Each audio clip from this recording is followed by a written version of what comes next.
Dream Team? It's your boy Neal back with another reaction video, guys. Here we are with why Red Bull's suddenly vulnerable in F1's car development war. Before we dive in, make sure y'all subscribe, ring notification bell, get a video a thumbs up. Let's check out the vulnerability of F1. Nothing escalates F1's development war among the top teams quite like the deluge of development synonymous with the start of F1's European season. Red Bull, Ferrari, Mercedes and Aston Martin all introduced a significant number of new parts at Imola, and even McLaren, which had brought a major package to the previous race in Miami, had some circuit-specific changes here. Red Bull has just about kept itself on top through all that, but there are real signs of it starting to look more vulnerable, with McLaren so nearly making it 2 wins in a row.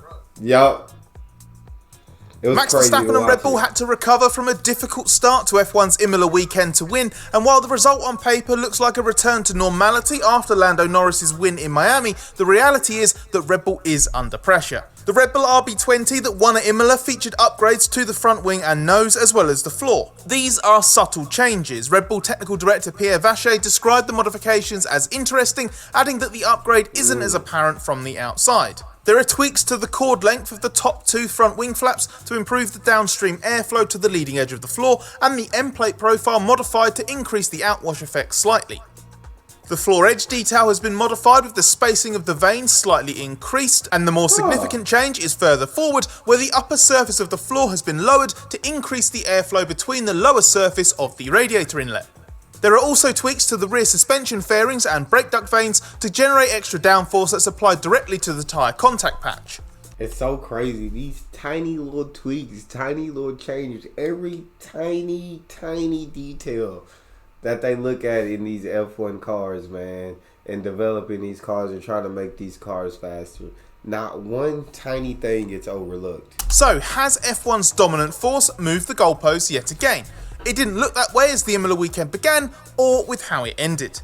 The Red Bull is always at its most vulnerable on a front limited track like this, but even with that constraint, the car was so far out of its window on Friday, especially in slower corners where the RB20's refusal to rotate was bleeding lap time away.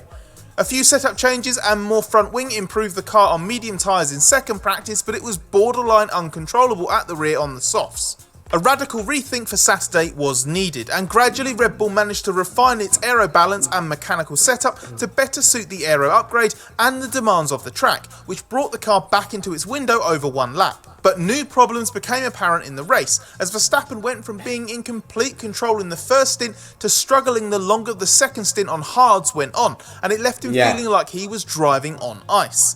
He only just managed to hang on from Norris and admitted after he crossed the line that he'd had to work hard for that one, a sentiment he hasn't shared for quite a while. The fact this weekend turnaround was achieved while keeping the upgrades on the car was important for Red Bull.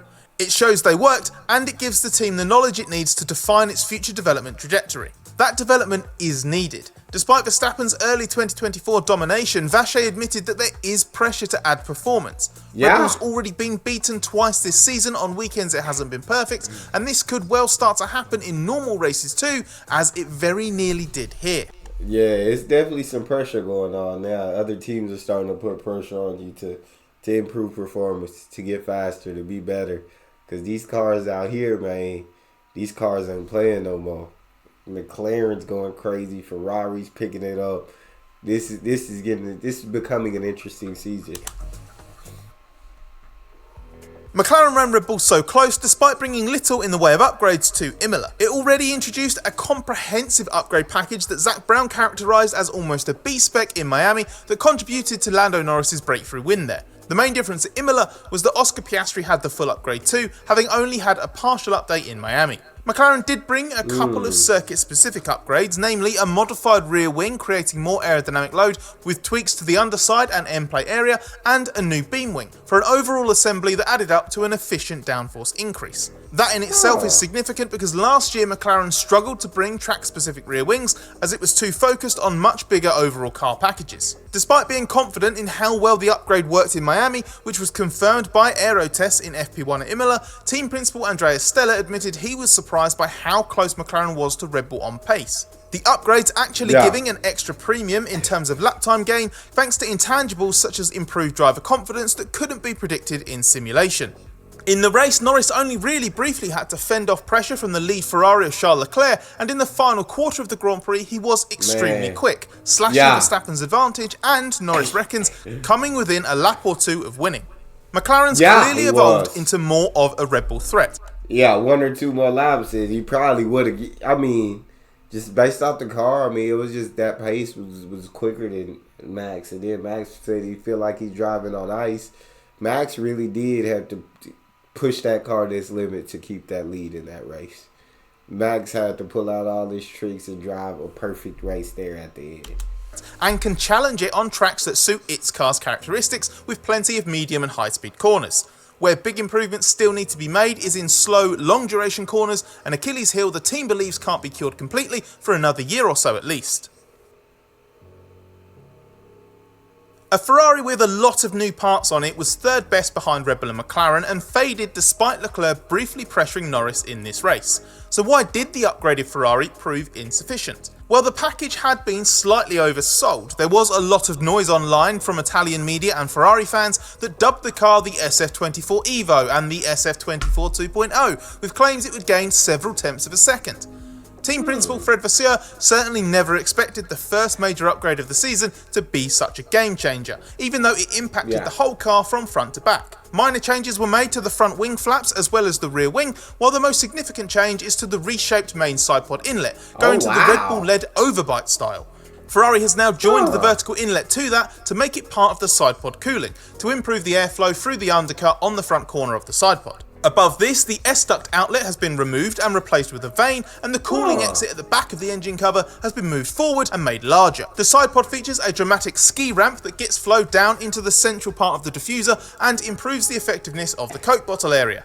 There's also a floor tweak with an inlet opened up to better connect to the airflow forced inside the tyre to help seal the underfloor and reduce drag. So, as we say, extensive, but not enough to beat McLaren, let alone Red Bull. Leclerc was a couple attempts from pole with a deficit just inside its seasonal average to Red Bull, and in the race it looks stronger than that. Vasseur reckons if Ferrari missed anything it was on Saturday, not in the Grand Prix. Finishing on the podium 8 seconds behind Verstappen would have been a good result for Ferrari at most races this year, and Vasseur was pleased enough with that post-race.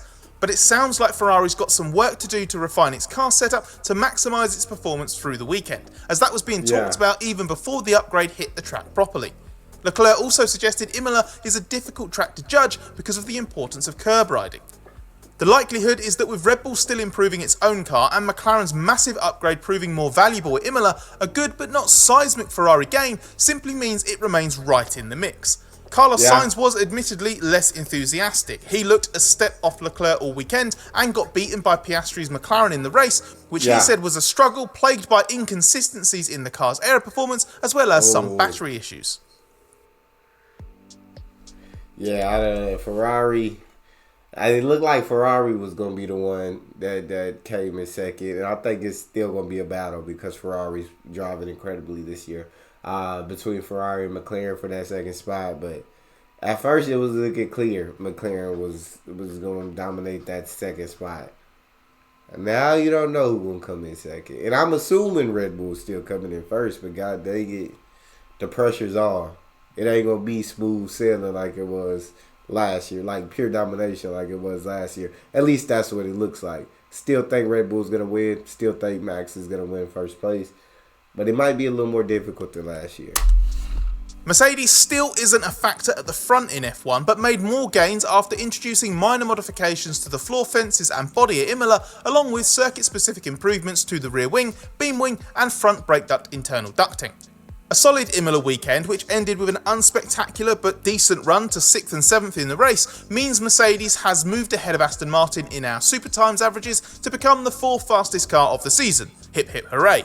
More encouragingly, George Russell said the car felt the best it has all season. He even came within a thousandth of a second of splitting the Ferraris in qualifying. That was helped by the fact the corner speed range at Imola isn't too broad, mitigating the struggles Mercedes has faced in making the car work well in fast and slow corners at the same time. Technical director James Allison believes that's a weakness that will gradually be put to bed over the coming races. Progress is too slow and Mercedes still has plenty of problems. That includes the time it's losing on the straights and the tendency to become less competitive as the weekend progresses, as Lewis Hamilton pointed out after qualifying. There's still a long way to go for Mercedes, but the Imola upgrade and performance, on top of the front wing and floor edge changes introduced for the previous round in Miami, at least shows some modest gains are being made. Mercedes describes it as a small step forward, with slight encouragement about its race pace compared to the teams ahead, but it was nothing more than that. Of the biggest teams to introduce upgrades at Imola, Aston Martin has reason to feel most concerned about its competitive standing. While not the most visually obvious tweaks, Aston declared more new parts to its car than anybody at Imola, including a revised front wing and nose, floor, diffuser, engine cover and rear corner, including modified rear suspension.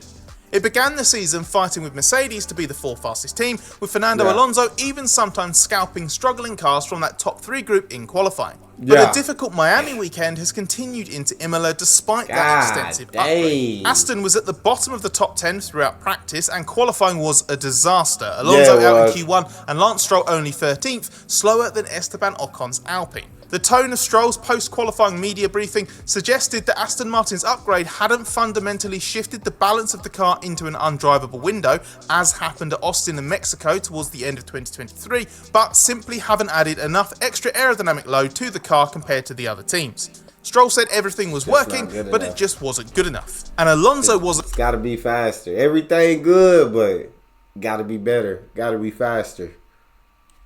A relevant player in qualifying because after shunting in final practice he went off in Q1 as well and eventually had to abort a final lap because he wouldn't have had enough fuel.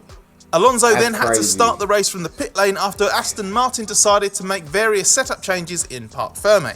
While the circumstances make a good reading of this package difficult, given the absence of Aston Martin's usual reference, the upgraded car doesn't look to be a massive immediate step forward on what went before.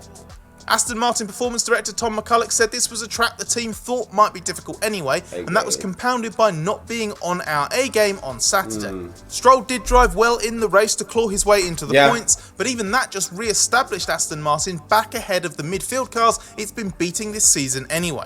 It looks like it might take a bit more clean running to understand and unlock whatever potential the team does see in these new parts. But Aston will be hoping that understanding comes quickly on tidier weekends to come, and that this isn't foreshadowing a repeat of that nightmare upgrade blip that blighted the latter part of 2023. It should be very interesting to see what the rest of the season looks like, and every minuscule upgrade is important.